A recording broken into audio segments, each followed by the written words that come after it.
ನಾವು ಇದೇ ಮೊದಲನೇ ಬಾರಿ ಈ ಕ್ಷೇತ್ರಕ್ಕೆ ಬರ್ತಾ ಇರೋದು. ಈ ಕ್ಷೇತ್ರದ ಬಗ್ಗೆ, ಈ ದೇವ್ರ ಬಗ್ಗೆ ತುಂಬ ಕೇಳಿದ್ವಿ.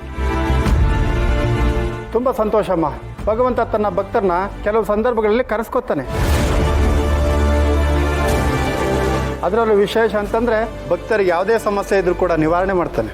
ಹಾಗೆ ಈ ದೇವಸ್ಥಾನ ದುಷ್ಟ ಸಂಹಾರಕ್ಕೆ ಹೆಸರುವಾಸಿಯಾಗಿದೆ. ದೇವಸ್ಥಾನಕ್ಕೆ ಬಂದು ಸಂಕಲ್ಪ ಮಾಡಿಕೊಂಡ್ರೆ ಶತ್ರು ಸಂಹಾರ ಖಂಡಿತ. ಬೆನ್ನಿಂದ ಚೂರಿ ಹಾಕುವಂಥ ಯಾವ ಶತ್ರುಗಳು ಉಳಿಯೋದಿಲ್ಲ. ಸಂಪೂರ್ಣವಾಗಿ ಸುಟ್ಟು ಭಸ್ಮ ಆಗೋಗ್ತಾರೆ.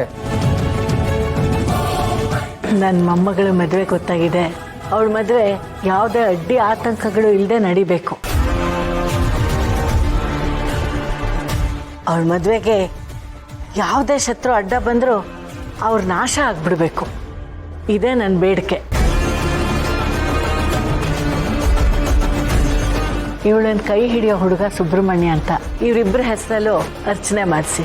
ಆಗಲಿ ಅಮ್ಮ. ಆ ತಾಯಿ ಇರೋದೇ ದುಷ್ಟ ಸಂಹಾರಕ್ಕೆ. ನಿಮ್ಮ ಮೊಮ್ಮಗಳ ಮದುವೆನ ಯಾವುದೇ ವಿಘ್ನಗಳಿಲ್ಲದೆ ಆ ದೇವಿನೇ ನಿಂತು ನಡೆಸ್ಕೊಡ್ತಾಳೆ.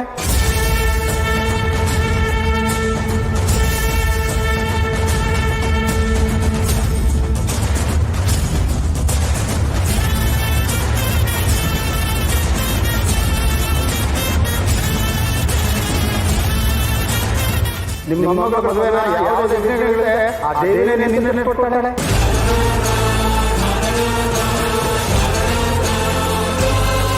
ಅತ್ತೆ, ಯಾಕೆ ಇಷ್ಟು ಬೀಳ್ತಿದ್ದೀರಾ? ಪುರೋಹಿತರು ಹೇಳಿದ್ದಕ್ಕೆ ಭಯ ಆಯ್ತಾ?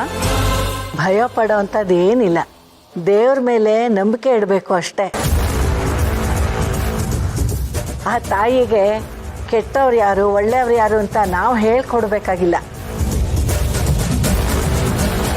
ಕೆಟ್ಟವ್ರ ನಾಟಕಗಳು ಆ ತಾಯಿ ಮುಂದೆ ನಡೆಯೋದಿಲ್ಲ. ಆ ತಾಯಿ ದಯೆ ಇದ್ರೆ ಪಾಪನಾಶ ಆಗೋದು ಖಂಡಿತ.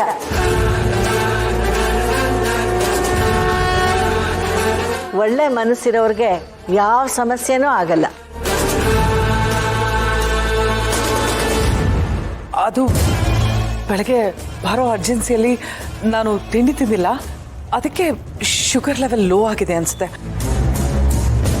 ನಾನು ಸ್ವಲ್ಪ ಹೊತ್ತು ಅಲ್ಲೆಲ್ಲಾದರೂ ಕೂತಿರ್ತೀನಿ. ಹಾಂ, ಕೂತ್ಕೊಳ್ಳಿ.